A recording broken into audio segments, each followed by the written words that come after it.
የተናገረውን ኃይለ ቃል ነው የምንነጋገረው። የተቀደሰውን ነገር ለቅዱሳን ስጡ፣ የተባረከውን ነገር ለተባረኩ ሰዎች ስጡ የሚለው ይህ የተባረከው አንዱ ቅባ ቅዱስ ነው። ከካህናት ውጪ ዲያቆናት የማይነኩት፣ ምዕመናን የማይነኩት በዋሻ ውስጥ በስውራን አባቶች ብቻ የሚዘጋጅ ዛሬ ለመቀባት መተናል። እግዚአብሔር መድኃኒት ያድርግልን። አመስግኑት። እግዚአብሔር ይመስገን።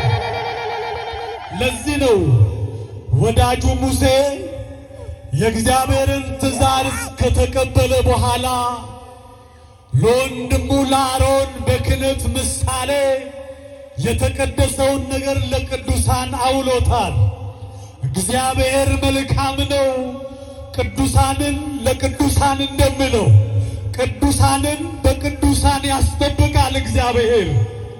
ይሄ የተቀደሰ ነገር የእግዚአብሔር ስም የተጠራበት በስውራን አባቶች የተባረከ ቃለ እግዚአብሔር የተደረገበት ይህ ቅዱስ ቅባት አጋንንትን ያርቃል፣ ከበሽታ ያድናል። አረ ክብር ለድንግል ማርያም። አመስግኗት። እግዚአብሔር ይመስገን።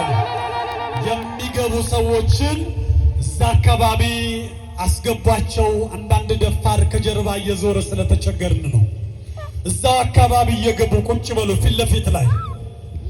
አንዳንድ ሰው አንጸባራቂ የለበሱትን ሰዎች ይጸየፋቸዋል። አትንካኝ ይለዋል። ድንግል ማርያም እኮ ነው ያዘዘቻቸው። እነሱም እንደናንተ እኮ ናቸው። አንጸባራቂ ለብሰው ሰው ግራ እንዳይጋባ እኮ ነው። ኧረ ስንት ሰው አለ ክብሩ የሚነጋ